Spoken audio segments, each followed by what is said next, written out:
नमस्ते, आप देख रहे हैं इंडिया न्यूज। आपके साथ हूं मैं सोनल दहिया। आखिरकार वो वक्त नजदीक आ गया जिसकी हर हिंदुस्तानी को बड़ी बेसब्री से इंतजार था। भारत का मून मिशन यानी चंद्रयान 3 का लैंडर अब से थोड़ी ही देर में चांद की सतह पर लैंड करेगा। इसरो के मुताबिक चंद्रयान 3 के सभी सिस्टम्स को समय समय पर चेक किया जा रहा है और ये सभी सही तरह से काम कर रहे हैं।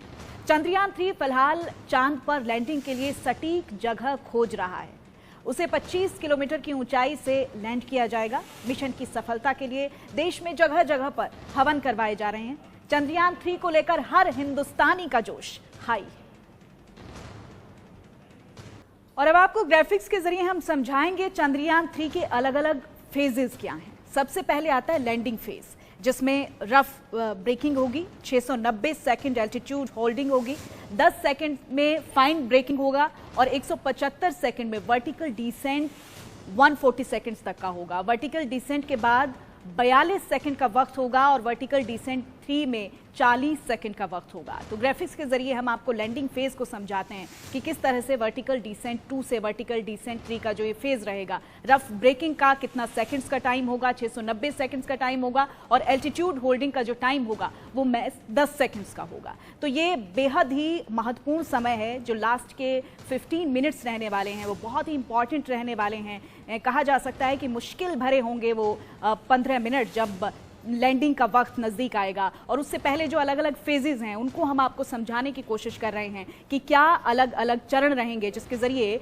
चंद्रयान 3 जो है, विक्रम लैंडर जो है वो लैंड करेगा। रफ ब्रेकिंग का फेज 690 सेकंड का रहेगा। एल्टीट्यूड होल्डिंग का जो वक्त रहेगा वो महज 10 सेकंड्स का रहेगा। सेकंड्स में तस्वीर किस तरह से बदलेगी। और ये आप देखिए, तस्वीरें हम आपको दिखा रहे हैं किस तरह का नजारा है। अलग अलग जगहों पर हवन यज्ञ हो रहे हैं, लोग इंतजार कर रहे हैं इस बड़ी उपलब्धि के भारत में के सिर सेहरा बंधने का। बहुत इंतजार हो रहा है लोगों को। अलग अलग जगहों से हम तस्वीरें आ रही और चंद्रयान 3 को लेकर अब जोश हाई है। हम देख रहे हैं अलग अलग जगहों से तस्वीरें अपने दर्शकों को हम दिखा रहे हैं किस तरह से न केवल देश में बल्कि विदेश से भी तस्वीरें आ रही हैं जहां पर लोग चंद्रयान 3 की सफल लैंडिंग की कामना कर रहे हैं।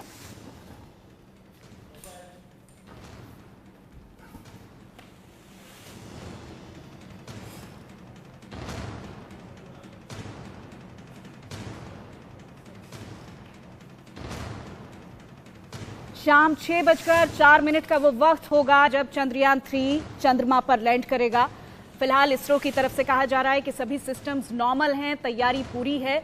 अब देखना यह होगा, क्योंकि हर भारतीय की निगाह इस वक्त इसी बात पर है कि चंद्रयान 3 कब सफलता पूर्वक लैंड करे और भारत के सिर साउथ पोल पर पहुंचने वाला भारत पहला देश होगा। भारत के नाम पर एक बड़ी उपलब्धि होगी और अब इंतजार उसी पल का है, उसी वक्त का है, क्योंकि जैसे जैसे हम लोग अपने मिशन के नजदीक आ रहे हैं ये धड़कनें बढ़ाने वाला है और निश्चित तौर पर अब सांसें थमने का वक्त नज़दीक आ गया है। क्योंकि जैसे जैसे समय नज़दीक आ रहा है, मुश्किल भरा वक्त भी है, हम कह सकते हैं एक्साइटमेंट भी है, जोश भी है लोगों के भीतर, लेकिन थोड़ा सा एक डर भी है कि कहीं कोई चूक ना रह जाए। हालांकि तमाम तैयारी जो हमने चंद्रयान 2 के समय में जो गलतियां रही उनको दुरुस्त करने की कोशिश की गई है। पूरी तरह से तैयार हैं हम चंद्रयान 3 को लेकर, कोई भी चूक ना रहे इसके लिए वैज्ञानिकों ने जी जान से मेहनत की है, दिन रात मेहनत की है।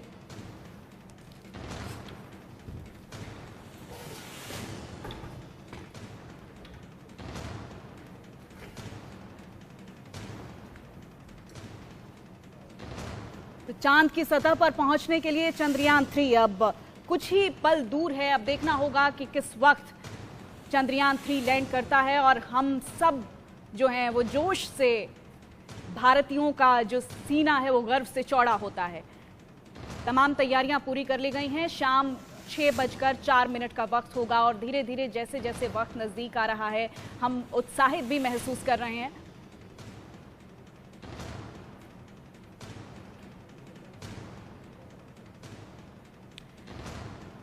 और इस वक्त हमारे साथ हमारे मैनेजिंग एडिटर राणा यशवंत जुड़ चुके हैं। डॉक्टर राम प्रसाद प्रजापति वरिष्ठ वैज्ञानिक हमारे साथ हैं। सुदीप्ता बेहरा अंतरिक्ष एक्सपर्ट हमारे साथ हैं। सबसे पहले राणा सर का ही रुख कर लेते हैं।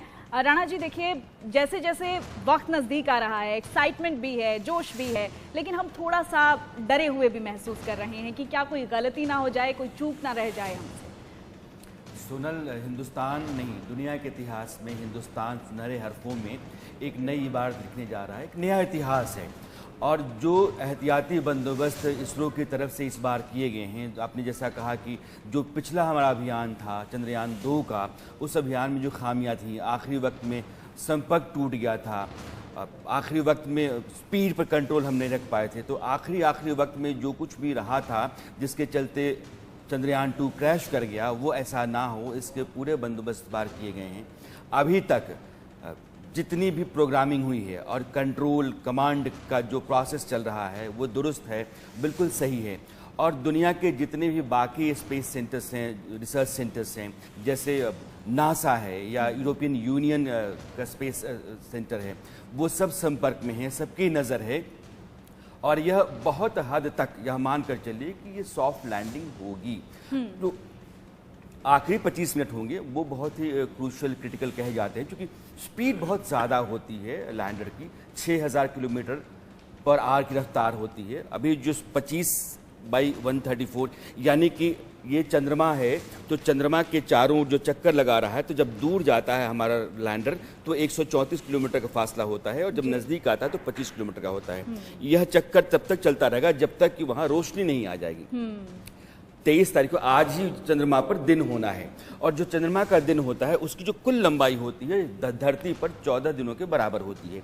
यानी कि लैंडर रोवर के लिए वहां काम करने के लिए 14 दिन होंगे, और इसीलिए शायद इन्हीं 14 दिन का चुनाव किया गया है। तो वो जो 20 मिनट क्रूशियल होते हैं जब लैंड करेगा, यानी कि 25 किलोमीटर की ऊंचाई से जब चलेगा लैंडर, उस समय उसकी रफ्तार 6000 किलोमीटर पर आवर की होगी, और जब वो लैंड करेगा उस समय 6 किलोमीटर के आसपास की स्पीड होगी। तो यह जो स्पीड कंट्रोल है और उस समय कमांड एंड कंट्रोल का प्रोसेस है, वो इसरो के संपर्क में चूंकि है, अभी तक पूरा कमांड एंड कंट्रोल ठीक चल रहा है, इसलिए हिंदुस्तान चांद पर अपनी नई दुनिया एक तैयार करेगा, नई इबारत लिखेगा, नया इतिहास लिखेगा। और बिल्कुल राणा जी, जो लास्ट की 15 मिनट्स है, इसरो से संपर्क टूट जाएगा, खुद अपने आप सारी चीजें हैंडल लैंडर करेगा, इसलिए भी थोड़ा सा ये मुश्किल भरा कहा जा सकता है। हमारे साथ डॉक्टर डी.के. पांडे, रक्षा विशेषज्ञ भी जुड़े हुए हैं। Doctor DK. पांडे, आप रक्षा विशेषज्ञ हैं, रक्षा से संबंधित मुद्दों को बेहतर समझते हैं। अब अगर ये बड़ी उपलब्धि हमारे हिस्से आती है, तो आप भारत की ताकत में किस तरह से इजाफा देखेंगे?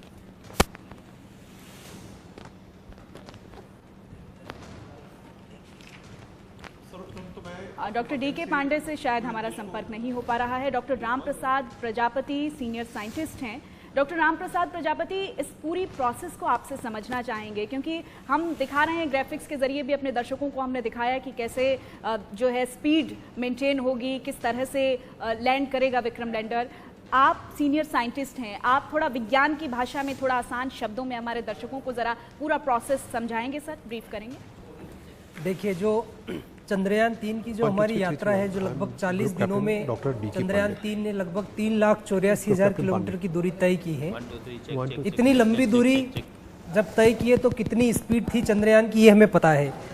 और अब जब वो महज 25 किलोमीटर दूर है चंद्रमा की सतह से, तो ये जो 25 किलोमीटर का जो फासला है, ये हमें बहुत ही सावधानी पूर्वक तय करना है। इसके लिए लैंडिंग के पहले जो प्रोसेस है, 4 डिफरेंट प्रोसेस है, जिसमें कि वो कंप्लीट होने के बाद में वहाँ पर कंप्लीट लैंडिंग हो पाएगी। तो ये 25 किलोमीटर का जो दायरा है, इसमें अब धीरे धीरे डी बूस्टिंग शुरू करेंगे, जो कि लगभग 5:40 पर शुरू होगी। और ये डी बूस्टिंग में जो हमारा विक्रम लैंडर है, वो अपनी पोजीशन 90 डिग्री रोटेट करके वो चंद्रमा की सरफेस पर आने लगेगा, और वहाँ पर उसकी स्पीड जो है वो और कम कर दी जाएगी। 10 किलोमीटर के आसपास उसकी स्पीड जो है वो काफ़ी कम हो जाएगी, लगभग वो 6 मीटर प्रति सेकेंड के आसपास हो जाएगी। अभी केंद्रीय मंत्री वी.के. सिंह साहब हमारे साथ लाइव जुड़ गए हैं। वी.के. सिंह साहब का बहुत बहुत स्वागत है इंडिया न्यूज़ पर। बहुत कम वक्त रह गया है, और समूचा हिंदुस्तान ही नहीं, दुनिया की नज़र हिंदुस्तान की उस कामयाबी की तरफ है जो थोड़ी देर बाद हिंदुस्तान हासिल करने जा रहा है। एक इतिहास लिखा जा रहा है। सरकार इस पूरे अभियान को, या इस पूरे अभियान पर किस तरीके से नजर रखे हुए?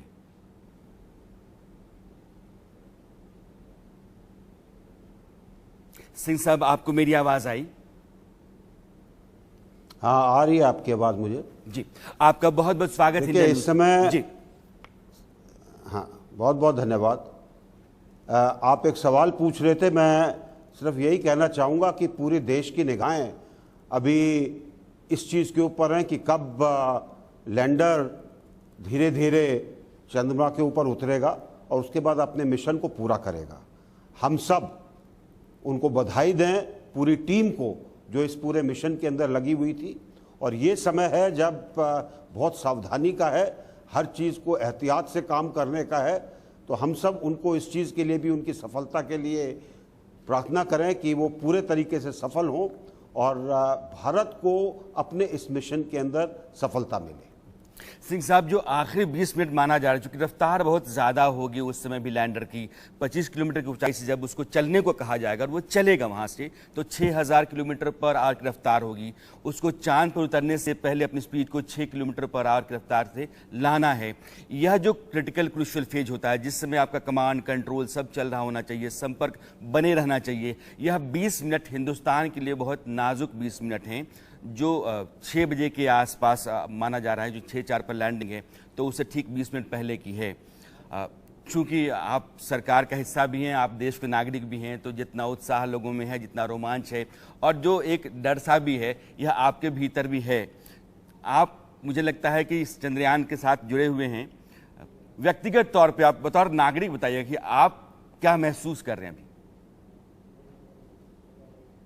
देखिए, ये समय है गर्व का, ये समय है अपने वैज्ञानिकों को के लिए प्रार्थना करने का कि वो अपने मिशन के अंदर सक्सेसफुल हो, और देखने का कि किस तरीके से जब लाइव टेलीकास्ट चलेगी तो लैंडर किस प्रकार से नीचे आता है, और पूरे देश के अंदर इसको सब लोग देखने की कोशिश कर रहे हैं।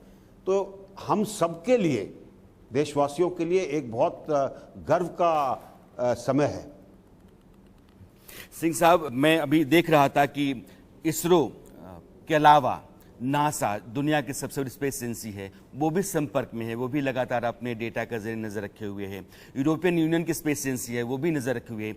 आप यूँ मान के चलिए कि दुनिया के वो तमाम देश जो काबिल देश कहे जाते हैं, जिन्होंने चंद्रमा पर अपने अभियान भेजे हैं, उनकी नज़र भी हिंदुस्तान पर है, और ऐसा लग रहा है उनको कि हिंदुस्तान यह मिशन कामयाबी से उतार लेगा, पूरा कर लेगा, और चांद के उस हिस्से पर जो दक्षिणी ध्रुव कहा जाता है, उस इलाके में दुनिया में पहली बार कोई देश होगा जो अपना मिशन पूरा कर पाएगा। इस लिहाज से भी हिंदुस्तान को थोड़ा अलग तरीके से देखा जा रहा है, और भारत के वैज्ञानिकों ने स्पेस साइंस में बहुत काम किया है पिछले कुछ वर्षों में। खासकर मैं 9-10 वर्षों की बात करूं तो स्पेस साइंस में बहुत काम हुआ है।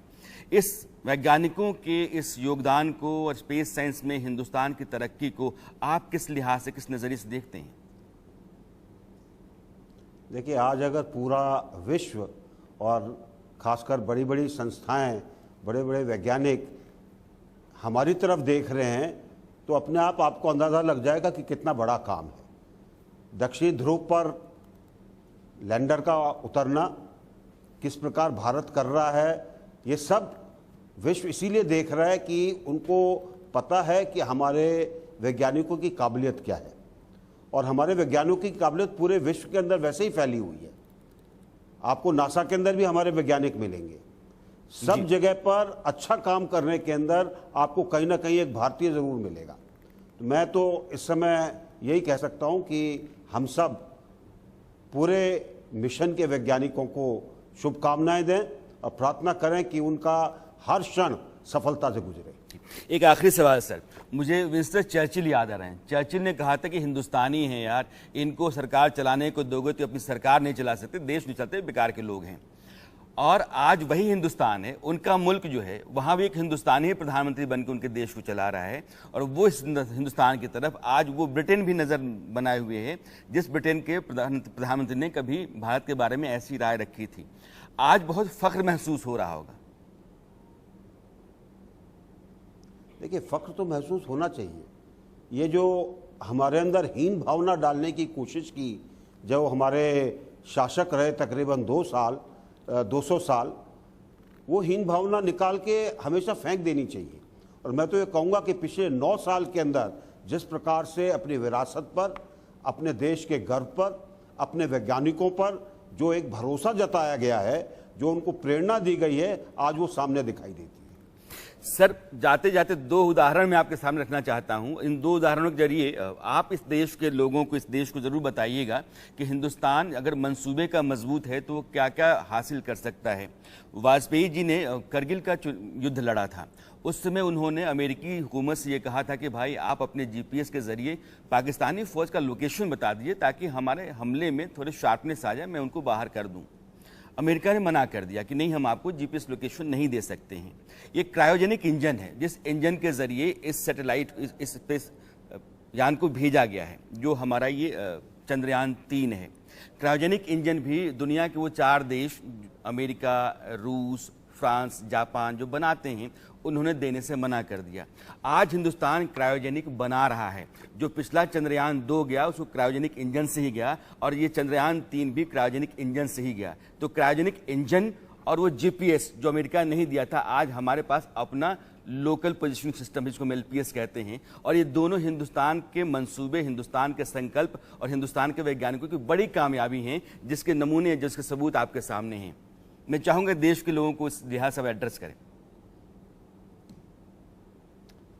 देखिए, मैं ये कहूँगा कि जब वैज्ञानिकों को प्रेरणा दी जाती है और उनको उनके ऊपर भरोसा जताया जाता है, तो 1 साल के अंदर कोरोना का वैक्सीन बनाकर तैयार कर देते हैं जी। अब जब उनको प्रेरणा दी गई है, उनके ऊपर भरोसा जताया गया है, तो पूरी सफलता से लैंडर चांद के ऊपर उतरेगा और जो उसका मिशन है उसको पूरा करेगा। ये सब लीडरशिप के ऊपर निर्भर करता है कि आप कैसे प्रेरणा देते हैं, कैसे अपने लोगों में विश्वास जताते हैं, कैसे उनको आगे बढ़ाने का कार्य करते हैं। प्रधानमंत्री जोहानिसबर्ग में हैं, वहाँ से भी लैंडिंग के समय वो समय निकाल करके और लैंडिंग को देखेंगे, और बहुत उम्मीद है कि इसरो के, हिंदुस्तान के वैज्ञानिकों को बधाई देंगे सॉफ्ट लैंडिंग कामयाब होने के बाद। देनी भी चाहिए, बहुत अच्छा काम हो रहा है, और इसके पीछे प्रधानमंत्री जी की प्रेरणा रही है कि बहुत अच्छे तरीके से हमारे साइंटिस्ट ने अपने मिशन को तैयार किया है और अब मिशन पूरा करने जा रहे हैं। बहुत बहुत शुक्रिया सिंह साहब, जुड़ने के लिए, अपनी बात रखने के लिए। 2019 में जब चंद्रयान 2 सितंबर में क्रैश कर गया था, उस समय प्रधानमंत्री को हमने देखा था कि वो केस जो उसमें इसरो के चेयरमैन हुआ करते थे, हेड कर रहे थे, उनको गले से लगाया था और उनको ढाढ़स दिया था, कुछ नहीं है, फिर करेंगे, फिर आगे बढ़ेंगे और कामयाब होंगे। आज फिर वो तारीख आ गई है जब हिंदुस्तान एक कामयाबी लिख सकता है। बहुत बहुत शुक्रिया सर आपका, बहुत बहुत शुक्रिया हमसे जुड़ने के लिए, अपनी बात रखने के लिए। तो तमाम मेहमान हमारे साथ जुड़े हुए हैं। Doctor professor Dipankar Banerjee, director हैं आर्यभट्ट रिसर्च इंस्टीट्यूट के, हमारे साथ जुड़े हुए हैं। दीपांकर जी, आप ही से सवाल ले लेते हैं। जिस तरह से अभी राणा जी ने भी जिक्र किया कि साउथ पोल को हमने चुना है, आपसे हम समझना चाहेंगे कि साउथ पोल को ही क्यों चुना। हमने देखा चंद्रयान 1 के समय पर भी, जब चंद्रयान गया था तो हमने वहाँ पर संभावनाएं तलाशी। उन संभावनाओं में हमें दिखा कि यहाँ पानी हो सकता है, तो एक जीवन हो सकता है। लेकिन आपसे हम थोड़ा विस्तार से समझना चाहेंगे, साउथ पोल को समझाएं आप हमारे दर्शकों को।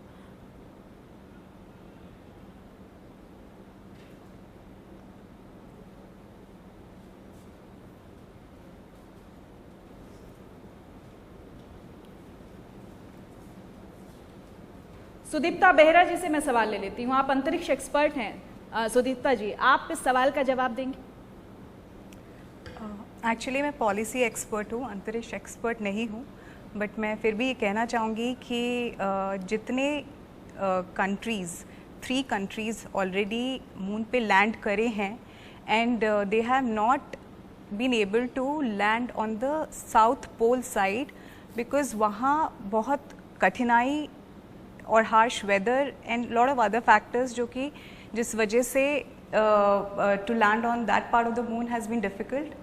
और इस वजह से इफ़ यू अभी रिसेंटली जो रशिया का मिशन था Luna 25, that crash landed unfortunately, and Russia is out of the race to land on that part of the moon, and India if is successful today, it'll be a historic moment because it'll be the first country in the world which will land on that part of the moon which is very difficult.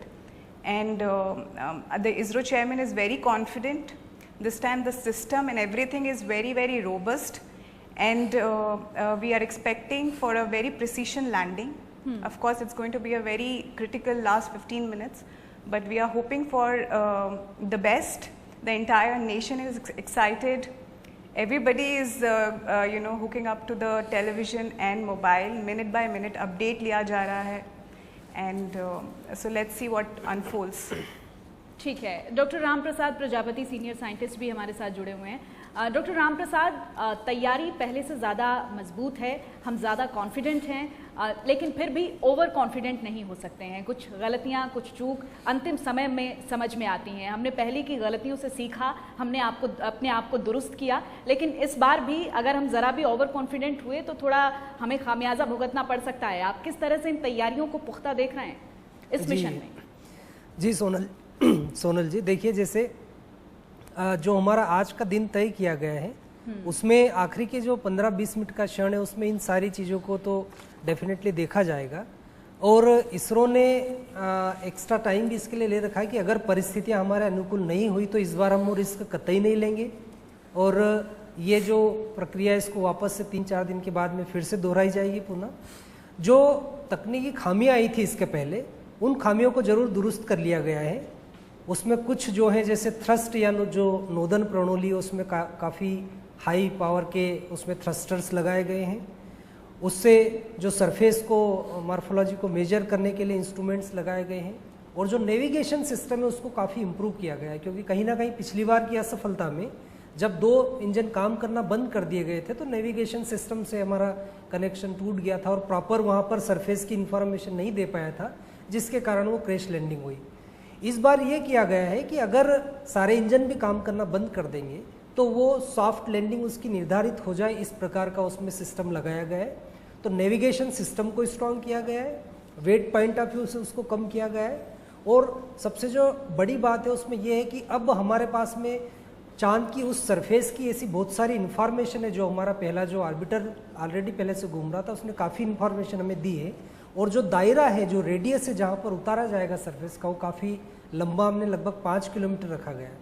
तो ऐसे बहुत सारे तकनीकी बिंदु हैं जिन पर इसरो ने काफ़ी संजीदगी से काम किया है। और बात जो आप कह रहे हैं कि इस समय में हड़बड़ी का बिल्कुल कोई प्रश्न नहीं उठता है, क्योंकि हमने इतनी दूरी जब तय करने में 40 दिन लगाए हैं, लगभग 3,84,000 किलोमीटर, तो ये 25 किलोमीटर की महज जो दूरी है इसको तय करने में निश्चित ही हमें काफ़ी सावधानी और संयम बरतना रहेगा, और वो इसरो करेगा। और निश्चित ही आज आप 6:05 पर हम एक आज एक गौरवशाली जो हमारी या एक जो रोमांचित करने वाली खबर सुनेंगे, और हमारा देश जो है भारत वहाँ पे झंडा जो है अपना लहराएगा चंद्रमा पर। बिल्कुल सही कह रहे हैं आप। अंग्रेजी में कहावत है ना, slow and steady wins the race.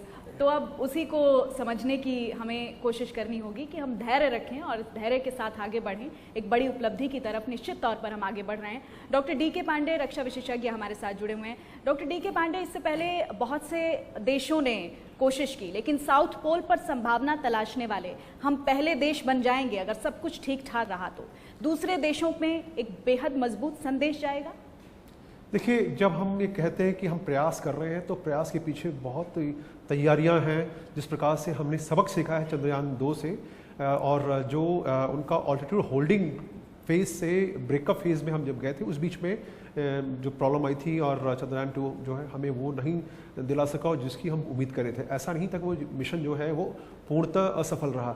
अभी भी उसका ऑर्बिटर घूम रहा है, उससे हमें काफ़ी तस्वीरें मिलती हैं, और चंद्रयान 3 के साथ जो ऑर्बिटर है वो चंद्रयान 2 का ही जो लिंक हुआ है।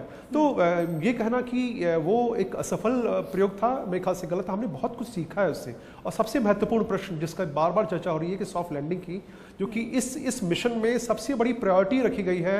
जो प्रथम उद्देश्य है इस मिशन का कि हम सॉफ्ट लैंडिंग करें, और इसके लिए जो तैयारियां की गई हैं वो निश्चित रूप से सबको हतप्रभ कर देंगी। क्योंकि पहले तो जो लैंडर होता है उसमें व्हील्स नहीं होते, उसमें स्टिल्स होते हैं, तो वो जाके पैड की तरह गिरता है, वो कुशन की तरह प्रयोग में आने चाहिए का जो एक शॉक अब्जॉर्वर का रोल प्ले करता है।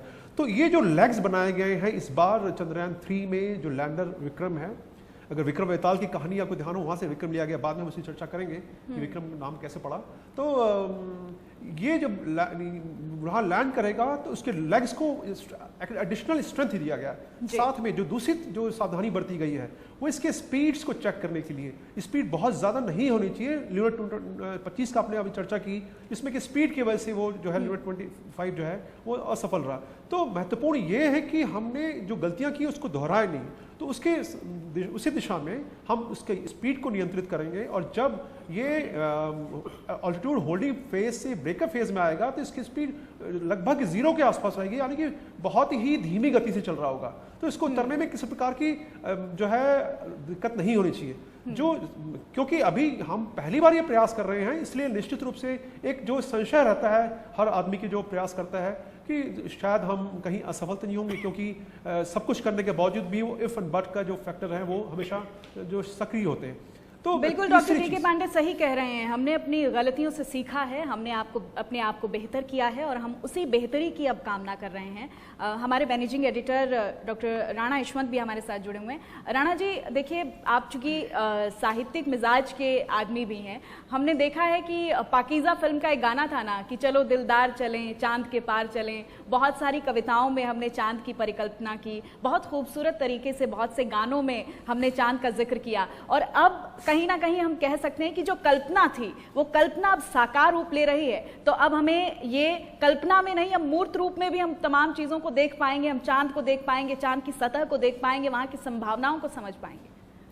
सुनल, चांद जब तक हमसे एक फासले पर था, जब हम चांद के पास नहीं पहुंचे थे, दुनिया तक नहीं पहुंची थी, सबसे खूबसूरत कोई चीज़ धरती के पास थी तो वो चांद था। इसलिए वो कविताओं में, कहानियों में, किस्सों में, कई तरह की रुमानियत में, ख्वाबों में, ख्यालों में उसके ज़रिए बहुत सारे किस्से भी बुने गए।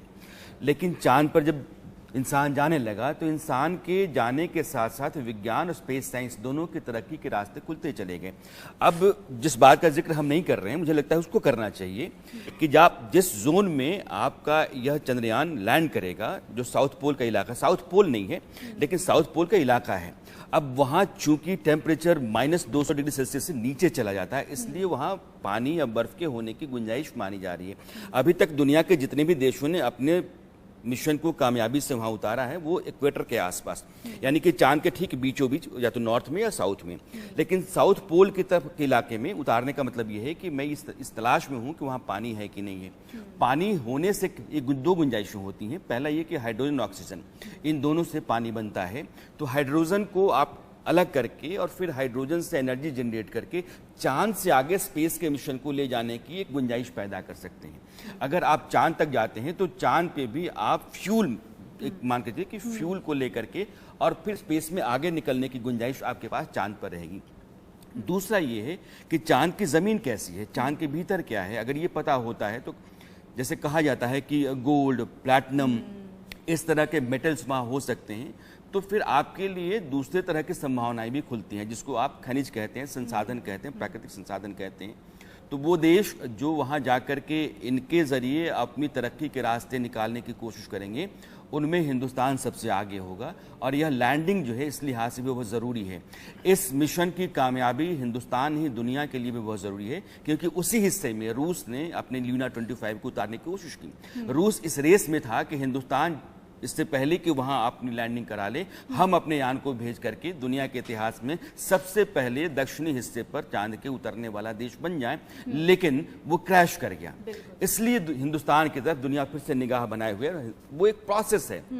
हमने ऑर्बिट चेंज किए हैं, जो अर्थ का ऑर्बिट था उसको हमने चेंज किया, फिर हम ल्यूनर ऑर्बिट में गए, फिर वहां से हम एक ऑर्बिट में हमारा स्पेस क्राफ्ट घूम रहा है। अब वहां से जब आप कहेंगे लैंड करने को तो लैंडिंग शुरू होगी। उसी लैंडिंग का दुनिया और हिंदुस्तान इंतजार कर रहा हो। 25 मिनट 20 मिनट जो हैं वो बहुत ही क्रूशियल हैं, लेकिन इस बात की पूरी संभावना और उम्मीद है कि यह सेफ और सॉफ्ट लैंडिंग होगी। ठीक है, डॉक्टर राम प्रसाद प्रजापति भी सीनियर साइंटिस्ट हमारे साथ जुड़े हुए हैं। लूना 25 का हम जिक्र कर रहे हैं डॉक्टर राम प्रसाद। गलतियां रही रूस से निश्चित तौर पर, तभी लूना 25 क्रैश हो गया, लेकिन हम एक बेहतर स्थिति में दिख रहे हैं इस वक्त। हमारी तैयारियां बेहद मुकम्मल नज़र आ रही हैं। किस तरह से देख रहे हैं आप इस पूरी यात्रा को, क्योंकि हमने अपनी गलतियों से सीखकर अपने आप को अब बेहतर किया है और अब हम उसी बेहतरी की एक्सपेक्टेशन भी कर रहे हैं, हमें रिजल्ट्स भी उसी तरह से मिले। देखिए, हमारी जो इसरो एजेंसी है स्पेस साइंस, वो भी नासा के बाद यदि हमारे स्पेस प्रोग्राम देखें तो सबसे अधिक हम विश्व में स्पेस प्रोग्राम अभी हमने लॉन्च किए पिछले कुछ सालों में। और इसके साथ साथ हमने रशिया के भी कुछ सैटेलाइट हमारे व्हीकल्स के थ्रू वहाँ पर भेजे। तो हमारी स्पेस साइंस में जो रशिया की रॉसकॉस्मोस एजेंसी है उससे काफ़ी अच्छी स्थिति में हम हैं। और नासा स्पेशली हमारी जो स्पेस के प्रोग्राम है, इसरो के जो प्रोग्राम है उस पर ध्यान रखता है। चूँकि हमारे पास चंद्रयान 2 के कारण ऑलरेडी अनुभव है और रशिया के पास ये एक्सपीरियंस नहीं था, इसलिए जो उनका लूना 25 अभी जो कुछ दिनों पहले जो क्रैश हुआ है, तो हमारे पास तो ऑलरेडी अनुभव है और हमने हमारी गलतियों को दुरुस्त किया है। और जो हमारी जो इफ़िशियंसी है स्पेस साइंस टेक्नोलॉजी में, या जो थ्रस्टर या जो उसमें टेक्नोलॉजी लगाई गई है वो काफ़ी एडवांस किस्म की है। तो मुझे नहीं लगता कि इस बार कोई हमें अड़चन आएगी। और रशिया निश्चित ही इसमें असफल रहा है, बट हम विश्व के ऐसा पहला देश बनने जा रहे हैं जो कि पहली बार दक्षिणी ध्रुव पर चांद की जा करके भारत का झंडा गाड़ेगा। और वहाँ की जो भौगोलिक परिस्थिति है चांद की, न सिर्फ भौगोलिक बल्कि जो उसमें रंभा जो पेलोड लगा हुआ है, उस रंभा के कारण वहाँ पर जो सूर्य का जब प्रकाश पड़ता है तो वहाँ पर चार्ज पार्टिकल या जिसको प्लाज्मा डेंसिटी बोला गया है, उसमें लॉन्गमेयर प्रोब को लगाया गया है। तो वो ये पता करेगी कि वहाँ पे क्या वातावरण बनने की संभावना है या नहीं, या किस तरह से प्लाज्मा डेंसिटी वहाँ पर। और भी बहुत सारे पेलोड है जो कि वहाँ पर उसकी पृथ्वी, वहाँ पर चंद्रमा की सरफेस पर क्या क्या मिनरल्स है, या वहाँ पर कुछ भूगर्भी कंपन होता है या नहीं। कमांड सेंटर में है जहाँ से संपर्क सीधा इसरो बनाए हुए है चंद्रयान 3 से। मनोहर, अभी वहाँ क्या चल रहा है और अभी तक आपने क्या देखा है वहाँ?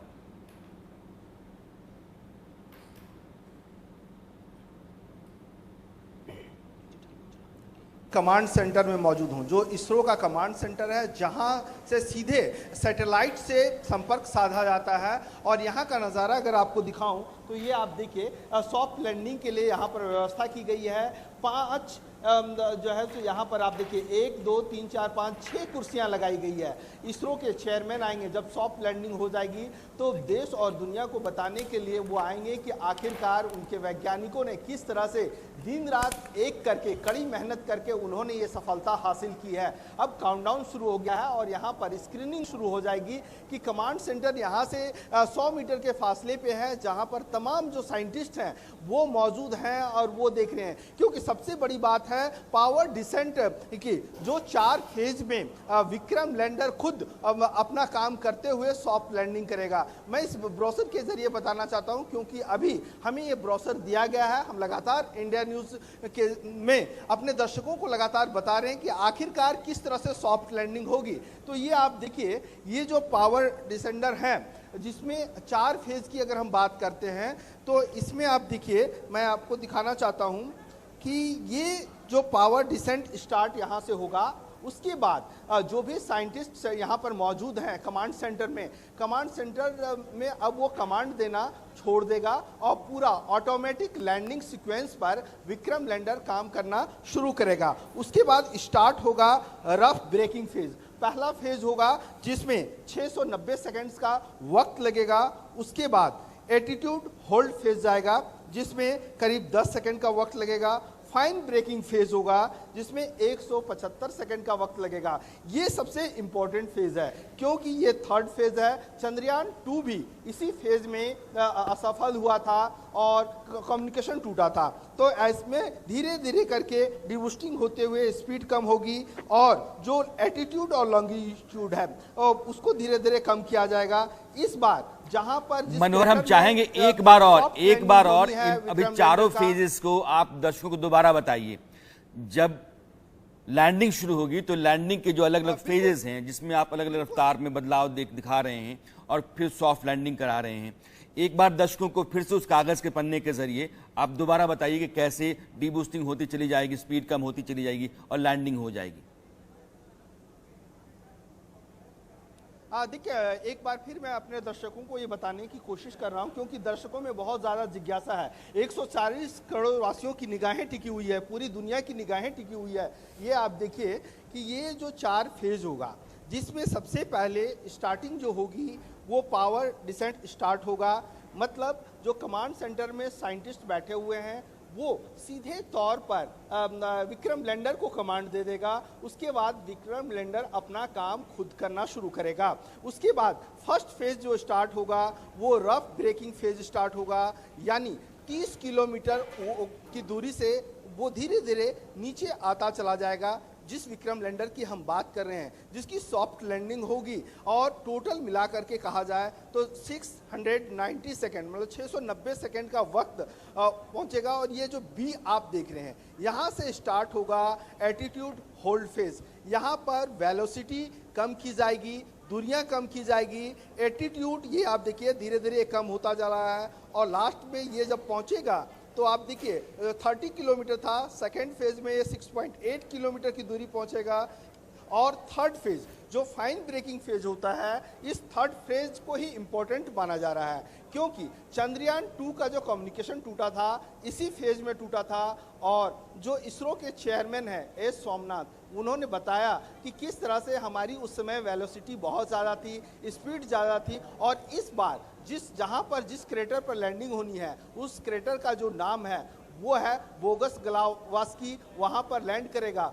कहा जा रहा है कि जो डेजिग्नेटेड पॉइंट है वो उस बार और इस बार में ज़्यादा अंतर नहीं है, तो इस बार एरिया ज़्यादा है, कई गुना। कहा जा रहा है कि पिछली बार जो एरिया दिया गया था सॉफ्ट लैंडिंग का जो निर्धारित किया गया था उससे कई गुना ज़्यादा है। तो ऐसी स्थिति में आप देखिए सेकेंड फेज में 10 सेकेंड टाइम लग रहा है। फाइन ब्रेकिंग फेज जो 175 सेकेंड का होगा, उसके बाद स्टार्ट होगा टर्मिनल डिसेंट फेज, क्योंकि यहाँ पर जाकर के धीरे धीरे ये 0 हो जाएगा, 0 किलोमीटर हो जाएगा। और यहाँ पर पूरी तरह से जो विक्रम लैंडर होगा, जिसे हम टर्मिनल डिसेंट फेज कहते हैं, ये इसमें विक्रम लैंडर वर्टिकल होगा और वर्टिकल होते हुए वह धीरे धीरे नीचे की ओर उतरता चला जाएगा। तो ऐसी स्थिति में ये 4 फेज इंपॉर्टेंट माना जाता है। और उसके बाद अगर हम बात करें तो शुरुआत होगी इन 4 फेज के बाद सॉफ्ट लैंडिंग की। जब मनोहर, आपने बहुत तरीके से बताया है कि ये लैंडिंग का पूरा प्रोसेस विक्रम लैंडर कैसे पूरा करेगा। मैं दीपांकर बनर्जी साहब को जोड़ना चाहता हूँ, आप डायरेक्टर हैं आर्यभट्ट रिसर्च इंस्टीट्यूट के। ये जो थर्ड फेज की बात हो रही है कि ये बहुत ही क्रिटिकल होता है। पिछली बार भी थर्ड फेज में ही कम्युनिकेशन टूटा था, इंजन बंद हो गया था, हम लोकेट सही तरीके से लैंडिंग की जगह नहीं कर पाए थे और क्रैश कर गया था हमारा जो स्पेसशिप था, क्राफ्ट था। ये थर्ड फेज क्या है और इस समय क्रिटिकलिटीज क्या होती हैं? नहीं, पहली बार जो पूरा ट्रेजेक्टरी था इसमें काफी बदल किया गया है और बहुत सारे बैकअप प्रोसीड्योर भी यहाँ पे इम्प्लीमेंट किया गया है। तो जहाँ पे वो जो स्लो डाउन की बात कर रहे हैं और जो थ्रस्टर है जिसके हिसाब से इसको स्लो डाउन किया जाता है, उसका पोजीशन का भी थोड़ा बहुत चेंज किया गया है। और जब हम लोग मून का सरफेस का नजदीक जाते हैं वहाँ पे कुछ डस्ट का भी समस्या आता है। तो वो डस्ट जब आगे आ जाता है, उससे जो इमेज आता है उसमें लास्ट बार उसके लिए भी कुछ मुश्किलें खड़ा हो गया था। उसके लिए डिस्टेंस का जो कैलकुलेशन होता रहा है उसी के हिसाब से आहिस्ता आहिस्ता जान को थोड़ा स्लो डाउन किया जाता है, उसमें भी कुछ प्रॉब्लम हुआ था। तो ये सब जानकारी के बाद इस बार 2-3 तरह का बैकअप प्रोसीड्योर रखा गया है। सब कुछ तो इसरो पब्लिक डोमेन में नहीं देते, बट मेरा ख्याल से सब ये समस्या का अच्छा से पांडे जी, प्लानिंग किया गया है। चूंकि आप स्पेस एक्सपर्ट हैं, आप जानते हैं यह जो 14 जुलाई से लेकर के और 23 अगस्त एक पूरा जो प्रोसेस रहा 40-41 दिनों का, इस चंद्रयान 3 का, इसमें जो फाइनल फेज था जिसमें आप क्रायोजेनिक इंजन का इस्तेमाल करना शुरू कर देते हैं, मैं दर्शकों के लिए आसान बताना चाहता हूँ। जो आखिरी दौर में होता है उसमें जिस इंजन का इस्तेमाल होता है उसको हम क्रायोजेनिक कहते हैं, क्योंकि वो बहुत ताकत जनरेट करता है, बहुत शक्तिशाली होता है, वो लेकर के जाता है। चांद पर अगर पानी मिल जाता है या पानी के अंश मिलते हैं तो हाइड्रोजन और ऑक्सीजन, इन दोनों को अलग अलग किया जा सकता है। हाइड्रोजन, लिक्विड हाइड्रोजन और लिक्विड ऑक्सीजन, यही फ्यूल के तौर पे क्रायोजेनिक इंजन में डाला जाता है और उससे वो इंजन आगे भागता है। यानी कि हाइड्रोजन ऑक्सीजन दोनों वहाँ मौजूद हों तो क्रायोजेनिक इंजन को वहाँ से फिर आगे स्पेस में ले जाने की गुंजाइश बनेगी। भारत यह टटोल रहा है। मैं हिमांशु जी आपसे ये जानना चाहता हूँ कि यह जो भारत का अभियान है, मिशन है, चांद के जिस इलाके में है उस इलाके में पहली बार दुनिया का कोई देश अपने मिशन को भेजे हुए है या इस बार कामयाबी से उतार पाएगा? अगर ये कामयाब रहता है तो चांद के उस हिस्से से दुनिया को क्या क्या नई जानकारियां हासिल हो सकती हैं और क्या नया होगा जो पहली बार धरती के लोग चांद के बारे में जान सकेंगे, अनुमान जो उम्मीदें हैं उसके आधार पर? तो इसमें सबसे पहले तो मतलब जो हमारा ये मिशन है, जो इसमें इसरो की एक बहुत बड़ी चीज़ जो इन्होंने की है, ये मैन्यूवर करके वहाँ पे उतारने वाली जो चीज़ है। साउथ पोल पे आज तक कोई भी कंट्री उतार नहीं पाया है और ये हम पहली बार कर पाएंगे। तो ये एक तो हमारे लिए दूर जाने के लिए जो हमारी टेस्टिंग होगी कि हम कैसे हर तरीके से चीज़ों को मैन्यूवर करके और किसी भी तरीके की टेरेन पे उतार सकते हैं चीज़ों को, तो ये एक बहुत बड़ी चीज़ होगी। दूसरा कि क्योंकि हम साउथ पोल पे जा रहे हैं, वहाँ टेम्परेचर्स इतने कम होते हैं तो सारा कुछ जो है वहाँ पे फ्रोज़न होता है, तो उसकी वजह से वहाँ पे जो चीज़ें पहले भी रह चुकी हैं या एग्जिस्ट करती थी, वो सारा का सारा एक टाइम कैप्सूल की तरह है कि मतलब हमने अगर 200 साल पहले भी यहाँ पे कुछ था तो वो भी आज की डेट में वैसा का वैसा ही है जैसा 200 साल पहले था जी। तो वो पूरा का पूरा जो है हमको एक बहुत ही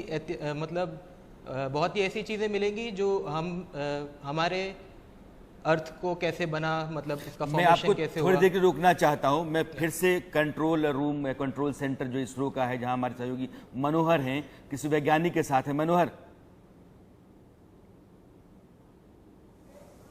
बिल्कुल राणा जी, मैं आपको बताऊं कि मेरे साथ राजीव मिश्रा हैं, जो तीनों फेज अगर हम देखें या और मिशन जो चंद्रयान का है, चंद्रयान 1, चंद्रयान 2, चंद्रयान 3, तीनों मिशन को इन्होंने कवर किया है। सीनियर जर्नलिस्ट हैं और इनसे हम बात करेंगे क्योंकि जो सिचुएशन इन्होंने देखा, क्योंकि ये जो सेंटर है ये उस बात का गवाह है और आज भी इतिहास रचने जा रहा है। सीधे हम राजीव मिश्रा से बात करते हैं। राजीव जी, आपने मिशन 1 को भी देखा, मिशन 2 को, मिशन 3, क्या अंतर देख रहे हैं और लैंडिंग प्रोसेस में कितना डिफरेंस है? देखिए, सबसे पहले एक मैं इंफॉर्मेशन देना चाहूँगा। जो लैंडर विक्रम है वह 1.5 घंटे में चंद्रमा का एक चक्कर लगा रहा है, तो ये उसका आखिरी राउंड है, यानी चंद्रमा की कक्षा में वो आखिरी बार घूम रहा है। अब 1 घंटे का समय रह गया है लैंडिंग में। 1 घंटे में अगले वह उस पड़ाव पर पहुंचेगा जहां से उसके लैंडिंग की शुरुआत हो जाएगी। और ये जब लैंडिंग की शुरुआत होगी तो हम 4 चरणों में, 4 फेज में चंद्रमा के सतह तक पहुंचेंगे। जहाँ तक आपने कहा कि पहले और दूसरे मिशन में क्या अंतर देख रहे हैं, तो पिछला जो मिशन था उसमें कहा गया कि जो लास्ट 15 मिनट है वह एक डरावना पल होगा, ऐसा कुछ स्टेटमेंट उस समय आया था और काफ़ी उस पर न्यूज़ चला कि ये 15 मिनट डरावना पल होगा, डरावना पल होगा। लेकिन इस बार इतनी तैयारियां हैं और इसरो के वैज्ञानिक इतने कॉन्फिडेंट हैं कि इस बार कह रहे हैं कि MOX में आप कितने कॉन्फिडेंट हैं? मतलब रात में जब आप खबर लिख रहे होंगे तो हैप्पीनेस होगा। देखिए, हम इसलिए कॉन्फिडेंट हैं कि 7.4 किलोमीटर के बाद से हमारा लास्ट टाइम का जो मिशन था गड़बड़ाया था। इस बार इतने परीक्षण हुए हैं, इतने टेस्ट हुए हैं कि इसरो वैज्ञानिकों को पूरा भरोसा है कि अगर हम 7.4 किलोमीटर तक अगर रफ ब्रेकिंग फेज हमारा सही रहा तो हम निश्चित रूप से लैंड करेंगे। तो ये जो कॉन्फिडेंस वैज्ञानिकों के परीक्षण से, उन्होंने सिस्टम में जो सुधार किया है उससे, जो सॉफ्टवेयर को बेहतर किया, एल्गोरिदम को बेहतर किया, उससे कॉन्फिडेंस आया है। और इसलिए हमको भी विश्वास है, जिस तरह का उत्साह और ऊर्जा MOX में देखने को मिल रही है उससे लगता है कि हम सफल होंगे। क्योंकि इसरो के चेयरमैन S सोमनाथ ने भी इस बात को कहा है कि हर हालत पर सॉफ्ट लैंडिंग होगी, क्योंकि 4 इंजन विक्रम में हैं, 2 ही अभी काम कर रहे हैं, 2 को उन्होंने रिजर्व रखा है एक तरह से। और अगर जिस कम्युनिकेशन की बात कर रहे हैं, जो चंद्रयान 2 में कम्युनिकेशन डिस्कनेक्ट हुआ था और सफल नहीं रहा, तो इसमें कह रहे हैं कि अगर कम्युनिकेशन ना भी हो तो हम सॉफ्ट लैंडिंग करा देंगे। एल्गोरिदम जिसकी बात आप कर रहे हैं, वो हमारे दर्शकों को एक बार बताएं कि ये एल्गोरिदम क्या होता है विक्रम लैंडर? नहीं, जो 4 जो इंजन हैं वो चारों इंजन काम कर रहे हैं। सोमनाथ ने कहा है कि अगर 4 में से 2 इंजन फेल हो जाएं, 2 इंजन भी काम करें तो भी हम सॉफ्ट लैंडिंग करेंगे। अगर सारे सेंसर फेल हो जाएं तो भी हम सॉफ्ट लैंडिंग करेंगे। लेकिन ये जो कॉन्फिडेंस है वो इसलिए आया है क्योंकि 7.4 किलोमीटर तक हम लास्ट टाइम बहुत ही शानदार, हमारा जो रफ ब्रेकिंग फेज था वो हमारा बहुत ही डॉट पे रहा, यानी कहने का मतलब कि जो प्लान किया गया था, जो योजना बनाई गई थी उसके हिसाब से चला। तो अगर हम 7.4 किलोमीटर तक जाते हैं, उसके बाद हमारा 2 इंजन काम नहीं करता है, सारे सेंसर काम नहीं करते हैं, तो भी हम सक्सेस होंगे। देखिए 800 मीटर पे जब रहेगा लैंडर, तो वहाँ से वो सेंसर्स के जरिए वो देखेगा कि लैंडिंग के लिए ये जगह अच्छा है या नहीं है, क्या कोई बोल्डर है, क्या कोई खाई है।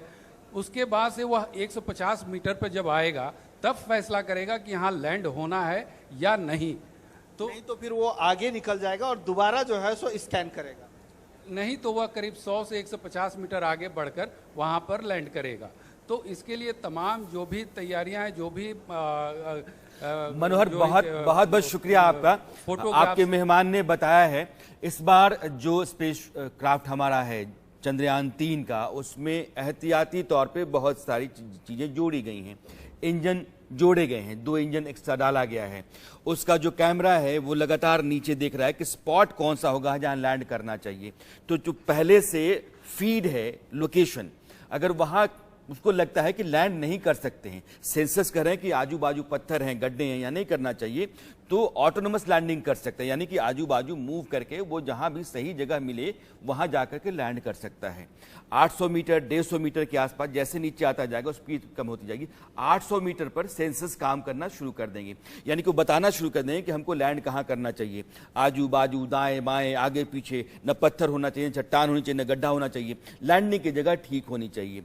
इंजन आपके पास एक्स्ट्रा रखे, 4 इंजन है, इसलिए कोई दिक्कत नहीं है। कैमरा है, तो इस बार एल्गोरिदम ठीक है अभी तक का। तो एल्गोरिदम का मतलब ये होता है कि कोडेड लैंग्वेजेस जो अलग अलग स्टेज में चलती हैं और फिर वो आगे अपना काम करता हुआ चला जाता है और जो आपका मकसद है उसको पूरा कर देता है।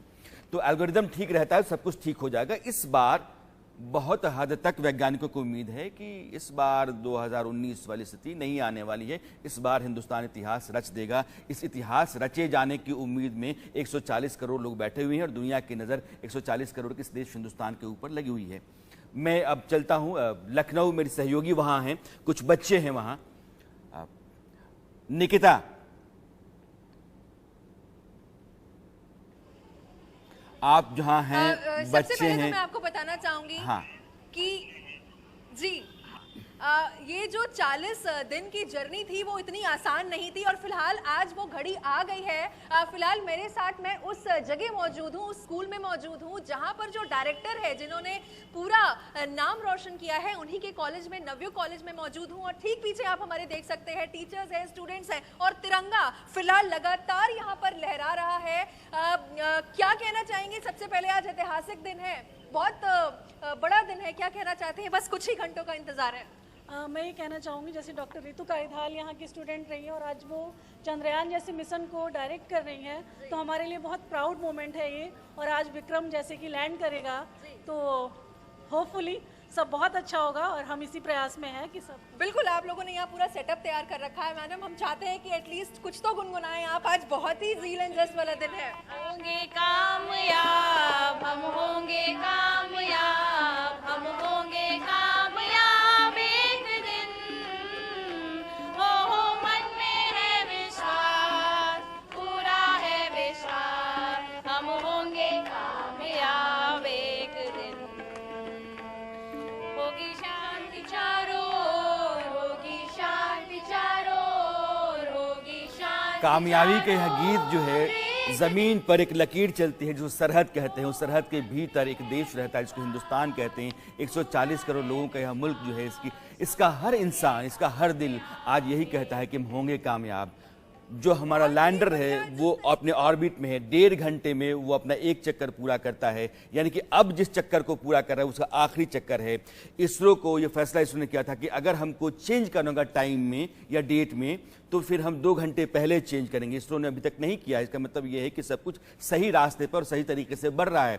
और ये लैंडर जो विक्रम है वो अपने आखिरी राउंड पर है। इसके बाद 6:40 पर जहां से होगा वहां से चांद की दूरी 25 किलोमीटर की होगी और फिर वहां से लैंडिंग शुरू हो जाएगी। और उस 20 मिनट के लिए हिंदुस्तान इंतजार कर रहा है कि वो 20 मिनट गुजरे और फिर हिंदुस्तान चांद पर वो लिखे जो दुनिया के किसी भी मुल्क ने आज तक लिखा नहीं है। वक्त एक ब्रेक का है, ब्रेक के बाद फिर मिलते हैं।